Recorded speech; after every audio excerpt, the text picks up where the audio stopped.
Welcome back to the 128th episode of the DailyFlip podcast. I'm your host, Alex, and today we're going to be flipping through some of the top stories, including can AI help us get to that beautiful socialist utopia of central planning, why we're having a lot of job openings but not as much working hours being put on the books, and the Democrats are concerned that the Republicans are going to renege on their default deal that they made with the White House. We'll see how all that pans out.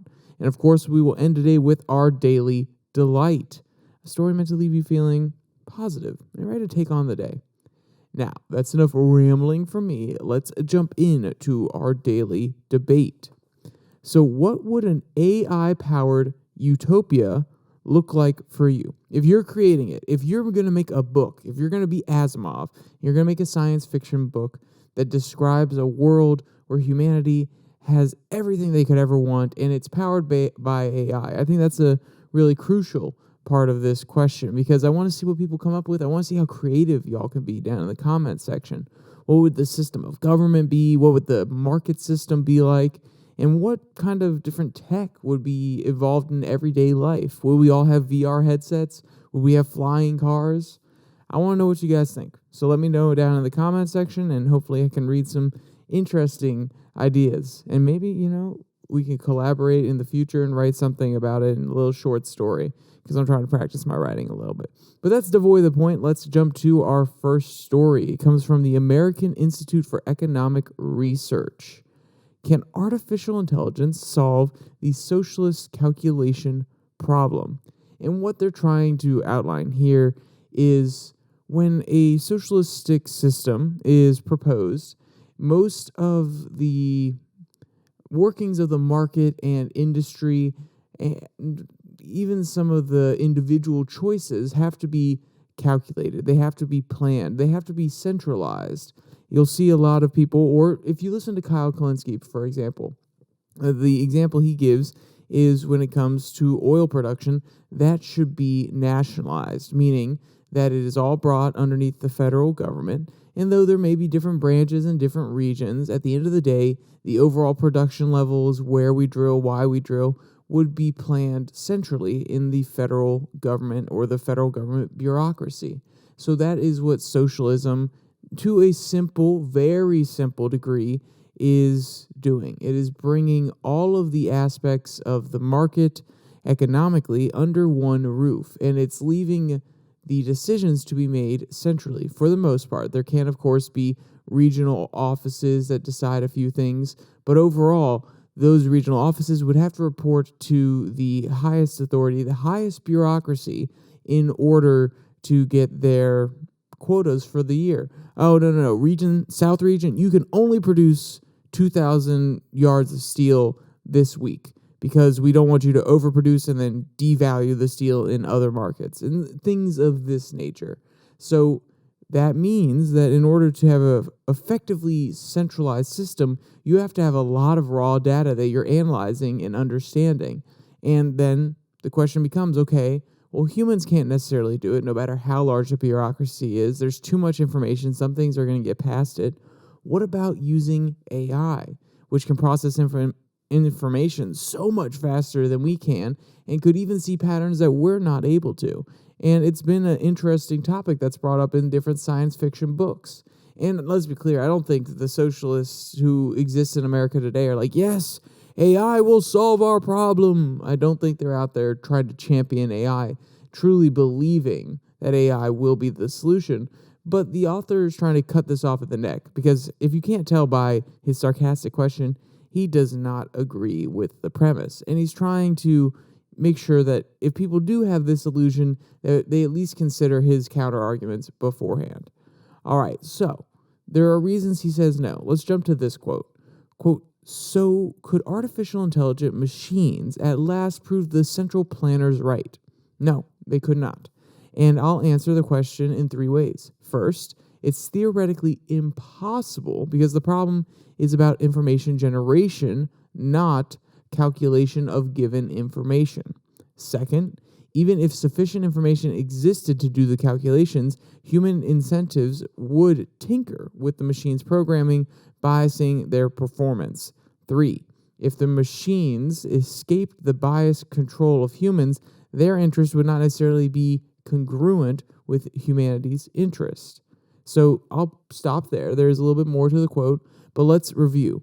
1, it's not actually about calculating given information. It's about generating new information. We'll actually tackle this one a little bit further down in the article because he has a really good way of laying this one out. And it makes sense when you've read the article, but I don't want to jump the gun at all. I do want to address the other two.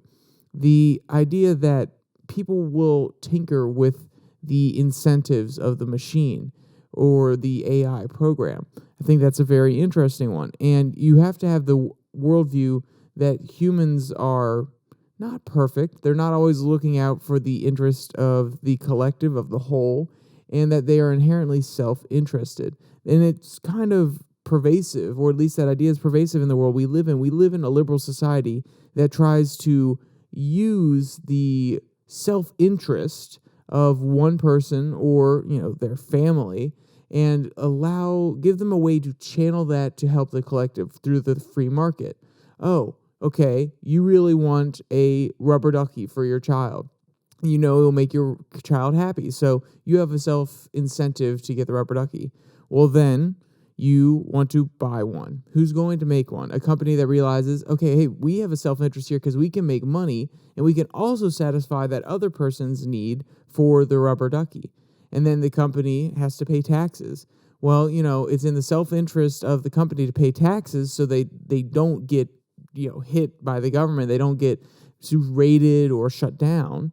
And therefore, paying their taxes helps the systems that help society go along. Also, they have an incentive to charge the best price to their customers. That's a self-interest so that they can, at the end of the day, continue to make money, and also so that they could pay their shareholders. You see how we have a whole bunch of systems in place that channel self-interest into things that would be better for society as a whole, and we can produce more jobs this way, we can help fund the government this way, and we can try to create the semblances of a collective system, a system that works for the collective while also serving the self-interest. Now, of course, that does fall apart in a lot of ways, but it doesn't always work perfectly. And we have to acknowledge this because sometimes people's self-interest does supersede the system.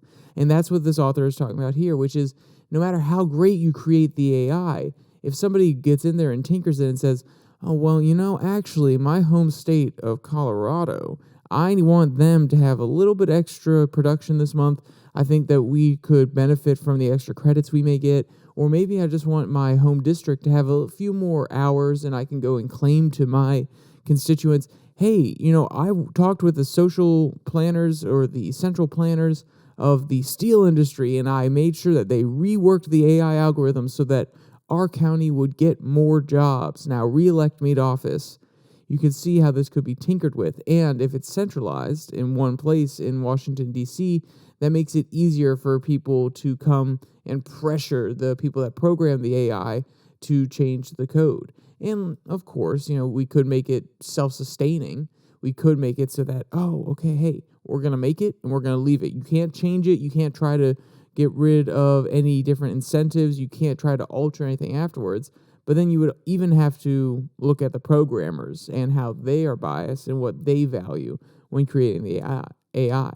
And we will get to that quote as well, because I think that's an interesting one. And third, if the machines escape the bias that we have, then their interest wouldn't necessarily be congruent with humanity's interests. This one I have a hard time with. I go back and forth, because if it becomes purely sentient, then how can we guarantee that it will align with human interests? But also, if it becomes sentient through the programming that we gave it, then it probably is going to be inherently human-centric. And there's actually a big battle going on in the AI community about, well, if it breaks free, if we program it right, then it will be interested in protecting humans. But if it really breaks free, will it be interested in protecting humans anymore? There's an ongoing debate in the AI department, the world. And this author just worked under the assumption that if it breaks free, it will no longer care. I can't really comment on this one. I don't have a good, strong opinion on it because I don't truly understand the mechanisms of how we're creating AI well enough to make an argument in either direction. So we kind of laid it out here. We laid out the three different ways that he goes about this. But I want to talk about the first one because I said we would get back to it.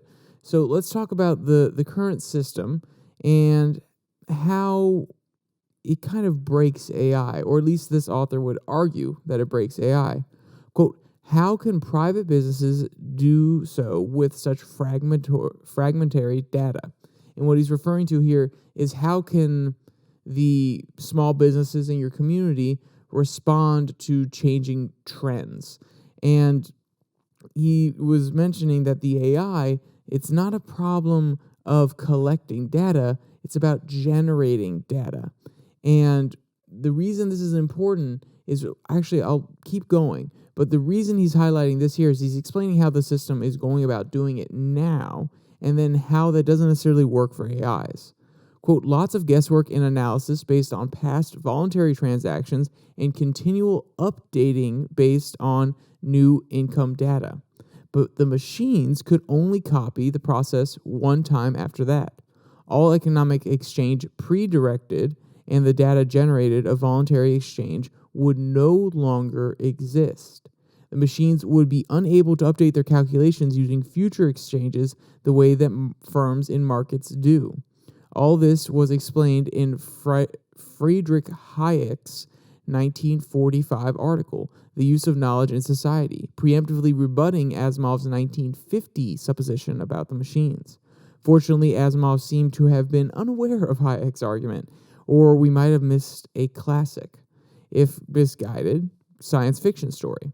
Curiously, Asimov explicitly references Hayek's essay, but seems unaware of the argument within it, which, end quote. So basically what he's saying is once you set the program, once you use the data that you have already, and the program works, or in theory it should work, and it centrally plans everything, then the system is saying, okay, hey, no, we can't create more than 4,000 loaves of bread. So then as it sends out its commands to all the other bakeries, then the bakeries make 400 loaves of bread. Oh, but this week someone else wants one extra loaf of bread. Well, you can't update the system now. You can't see how much extra bread production actually causes a trail off in the demand for bread. Basically, you can't adjust based on new circumstances. And the reason you're probably thinking, wait, hold on, why does that bread situation work? So if a company says, okay, last week we sold 300 pieces of or loaves of bread, and this week we're going to say, well, I think it's a holiday weekend. I think maybe there are a few more people coming. We'll make 350. And then you sell 350. And then you're thinking in your head, okay, well, this week I think I got a few more returning customers. Maybe we'll make 375. And then the holiday weekend's over, and you actually only sell 340 this time. Well, you have to adjust on the fly now. There are different circumstances. And even when you do that, the people who come in and might buy multiple loaves of bread, if you only have 300, you can no longer determine how much they value that extra loaf of bread if it goes over the amount of bread you have. So if people buy 2 loaves of bread, they may be willing to pay $1 for the first one and 50 cents for the next one because they already have 1 loaf of bread. So that next loaf of bread isn't as valuable. But if your quota is that each person only gets 1 loaf of bread, then you're saying that every single loaf of bread is worth $1. But if they have the opportunity to get more, it may actually be less. So the economic calculation can't ever be truly perfect because it works on the supposition that, no, this is a hardline, rigid system that doesn't change. And while economics likes to pretend that everybody's rational actors, that's not necessarily the case. Sometimes people do weird things. Circumstances change. Sometimes there are different ways that people want to cook their bread. Oh my gosh, no way. Or maybe there's sometimes that they want to take out the center of their bread and make a bread bowl for their soup like you would get at Panera, and they need an extra loaf to actually make their sandwiches. So there are lots of different circumstances and calculations that this machine couldn't actually do because they haven't been generated yet. They haven't been done yet, and it can only work off of past data rather than allowing for innovation and change moving forward. And that's what the argument the author is really saying about the first one. And the second one, this is the one I really harp on, which is people are self-interested. People are selfish. Economics assumes this. So then to assume that any system that would be put in place would not be tampered with by people, or the programmers who create it wouldn't have a certain value system, is very naive to believe.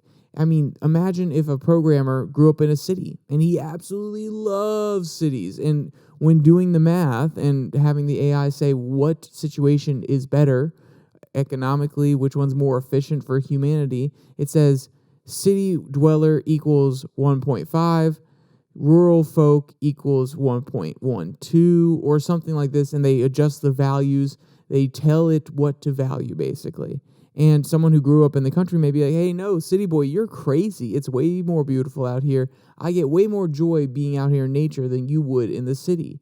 And then if he created an AI, he would say, oh, rural person equals 1.5, city dweller equals 1.16. And you could see how they would bake in different assumptions about how we should live as a society. So we could never create a truly perfect system because everybody has their biases. And there's no one that's purely objective. And even if you ran it through a giant committee with thousands upon thousands of people reviewing things, that's still never going to truly capture every single person. It's truly never going to look at the kid that's being born right now and understand exactly how they're going to feel about any given situation in the future. So that's why central planning doesn't work, especially when done with an AI. Because what's dangerous about doing it with an AI is we believe it's objective. We believe that because it's an AI system, or at least we could fall into the illusion that because it's an AI system, it is above. It is more intelligent than we ever could be. It's processing information way faster than we ever could. So how could it ever be flawed in any way, shape, or form? And then we would just end up worshiping and bowing to the AI. Yes, AI, I love when you give me 2 loaves of bread per week, but I understand that you could only give me 1. Thank you, dear AI. And it's going to turn out really bad, at least in my opinion, when I think about it as a very cynical person, or when I take my cynical hat, put it on, rather than my optimistic hat, which is, oh yeah, AI, it tells us exactly how much we need. It comes up with all the new innovations. It just works in the background, and we can have a nice leisurely life where we get to do whatever we want to do, and it just creates all the wealth, and it runs all the programs. I have multiple hats that I put on every once in a while, but when it comes to AI, I'm a little bit more skeptical, a little bit more cynical. We got to be very cautious moving forward and understand, no, it is not the solution to all our problems. It's a tool like everything else. If we use it right, it'll be great. If we use it wrong, bye-bye humanity. All right, let's jump to our second article that comes from the Wall Street Journal. Lots of hiring, but not so much working. So, honestly, I'm not going to try to give too much of a prelude here. I'm going to jump straight into a quote to really describe what's going on. Quote, the hiring boom obscures what looks like a contradictory economic trend. Employees are working fewer hours. The average number of hours worked a week by private sector employees declined to 34.3 in May, below the 2019 and down from the peak of 35 hours in January 2021, according to the Labor Department. This could be ominous, with growth now slowing, and by one measure, negative. Some employers might be responding by cutting hours, perhaps in preparation for a recession. Quote, in the past, reducing workers' hours has been a reliable harbinger of waves of layoffs, said Achia Amina, senior U.S. economist at Norima Securities, end quote.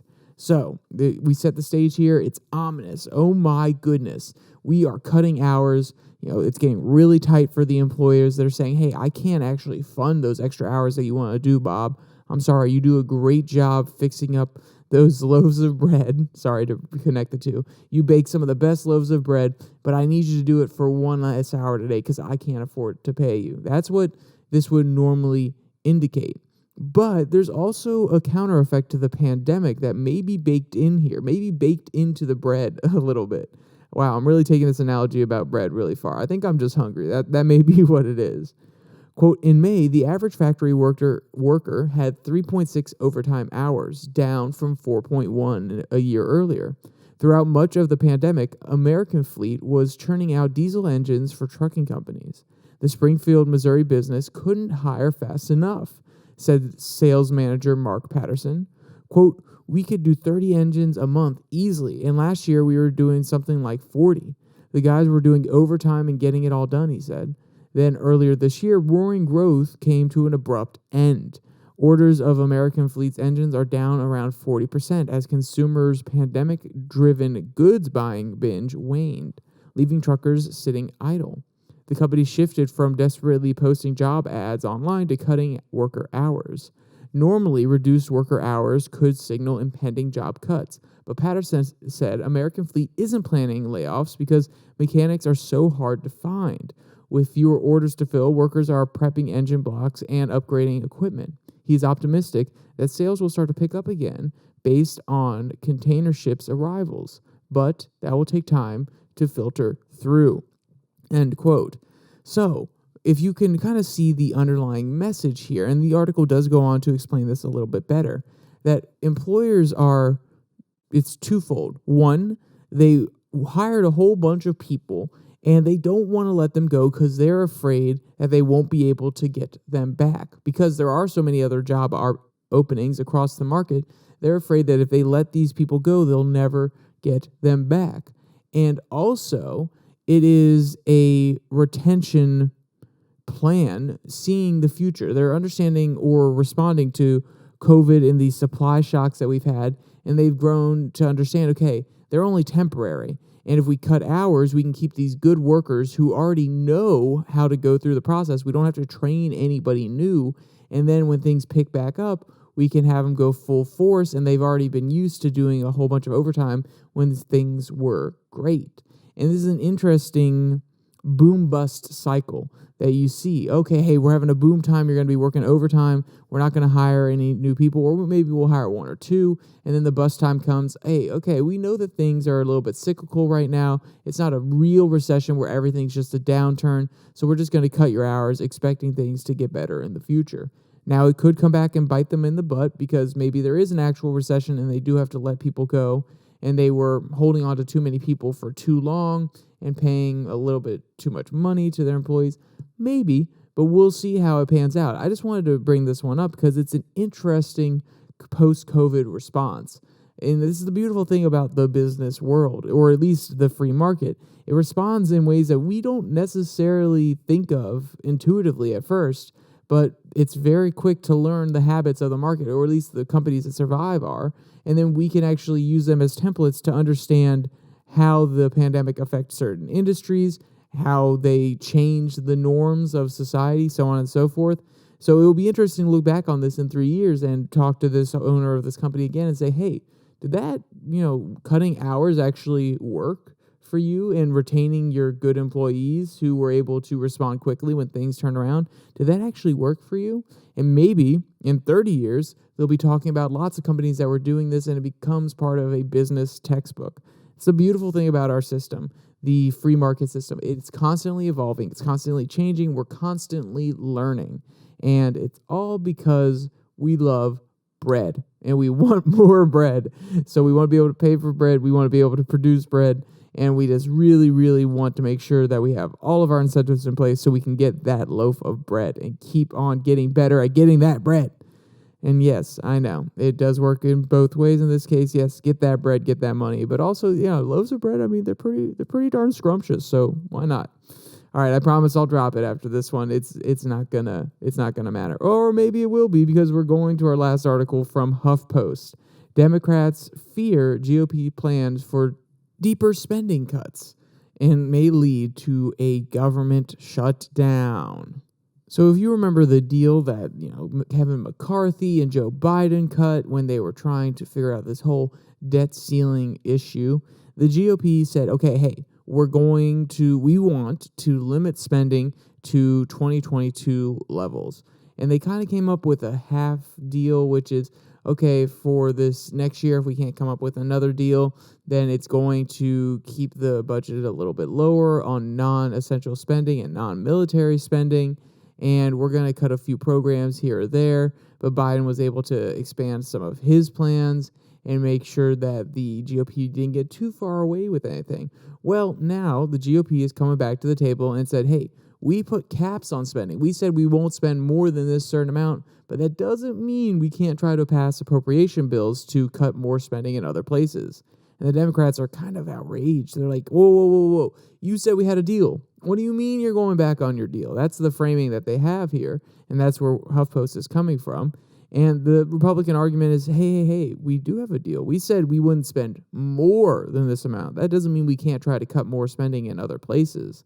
So it's a little bit tricky on the part of the Republicans, but also, you figure if they want to cut spending, they're going to cut a deal in order to make sure that we don't default on our national debt, and then they're going to rein in spending in other places. So I think the Democrats knew that this was coming. They probably saw it coming, but they're going to take any opportunity they can to call out the GOP and make sure that they highlight what they see as, unhonest partnership in the government, saying, hey, no, we had a deal. Don't you dare try to go back on it now. They're trying to come from a righteous position, and I wouldn't say necessarily they're right or wrong. To be realistic, I would expect this from the Republicans because the contingent of the GOP, the House Freedom Caucus, I believe it's 11 members right now, they can have an outsized effect on the party because it's such a thin margin in the House. If they decide that they're not voting with McCarthy on particular issues, then McCarthy's going to have to go court the Democrats, meaning they may actually have to make concessions that are not conservative in nature. So this is kind of McCarthy saying, okay, hey, we got the mainstream deal through. Now I'm going to try to appease this contingent of more MAGA, more America First Republicans in the Congress, make sure they're still on my side. And also it benefits me because I told America that I would try to rein in spending, and I'll try. Now, the really annoying part about this, in my opinion, is that the House is in the hands of the Republicans. The Senate and the White House are in the hands of the Democrats. And in order for, even if it got past the Senate, anything they try to do got past the Senate, then it would go to Joe Biden, and they would need a 2/3 majority in the Senate in order to get it past Joe Biden if he vetoes it. So it really is more symbolic than anything, unless they can come up with legislation that appeases both sides. And considering the Republicans want a lot of heavy cuts, I don't see it necessarily appealing to the Democrats because, let's be clear, I'm not saying the Democrats aren't fiscally responsible and they're not willing to cut. They may well be willing to cut.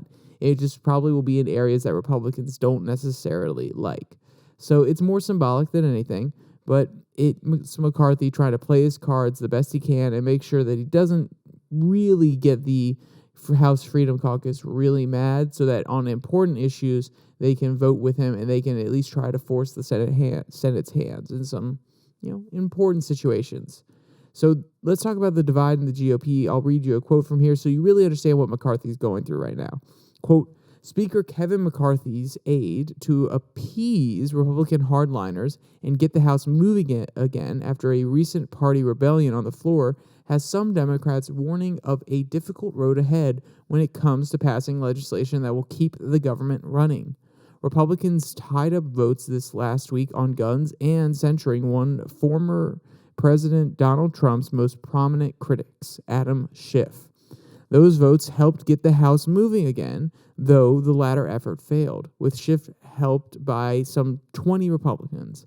The most consequential move of the week, however, was an announcement from GOP leadership that arrived with little fanfare. Republicans said they plan to pursue appropriation bills which fund government programs and agencies with less spending than the top-line numbers they agreed to in a deal with the White House last month, end quote. And, to be clear, not last month. It was literally 2 weeks ago. So I know HuffPost is trying to be a little nice here. No. It was literally 2 weeks ago that they made this deal. And, of course, whether you think this is dishonest or not is where you come down. Like I said, if you're a Democrat, you're thinking, this is not honest, McCarthy. You are trying to screw us over. And if you're a Republican, it's like, hey, no. We were very specific. We were very lawyerly with our words. We are going to have a cap. We are going to cut from there. come on, get with it, guys. A lot of you are lawyers. You understand the nuance of what we did there.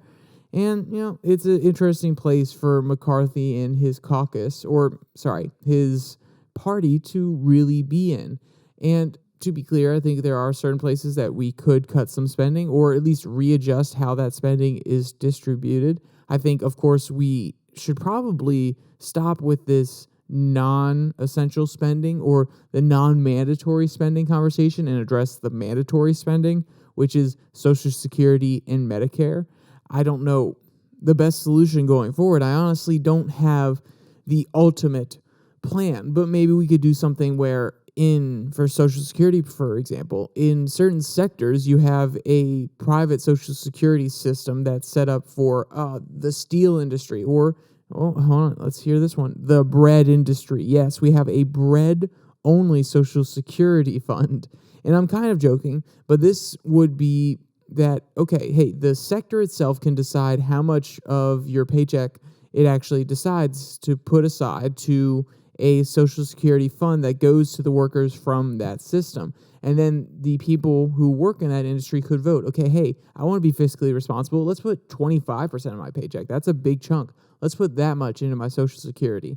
And then you could have another industry that maybe it's Wall Street, and they're saying, oh, no, I make enough money that I can invest on the side. I only want 1% of my paycheck to go to Social Security. Now, of course, there are lots of problems that come from that. I came up with that relatively on the fly, but we need to have a serious conversation about these systems because they are probably going to fail within our lifetimes, or at least they're going to start cutting back on the amount of benefits they give. And as a person who has been paying into Social Security already, and let's be clear, it hasn't been that long, but I've been doing it since I was 15, and the system may collapse. It may not be around when I retire. That really, really frustrates me. And I'm sorry to the people who have been paying in their entire lives that are going to get messed up too from any changes that we make. But this is a sustainability issue. Either we need to come up with a system that works and will be sustainable, or we outright get rid of it and we encourage people to be responsible and save their own money. Of course, that's really harsh, but sometimes that's a reality. So I don't know. We're going to hit a wall where this reality is going to be abrupt and painful. And I would rather people be ready for that than believe that their Social Security is still going to be there when it's not going to be when they retire. All right, that's enough of the bad talk, the overly cynical talk. Let's jump to our daily delight. This one comes from the animal rescue site. Pink baby elephant receives the best protection from the adults of its herd in this video. And sometimes, or some of you actually may know about that really protective aunt or uncle that is always keeping you safe. Well, that's kind of like this situation. Quote, baby elephants receive the best protection, not only from their biological mothers, but also from their grandmas and aunties, end quote. And if you watch the video here, just imagine having a security detail protecting you when you just step out of the way of somebody or you're just trying to go to the water fountain. Imagine that's what it's like. Quote, female elephants express protectiveness in different ways. The most known method of protection is surrounding the baby elephants whenever the herd walks together.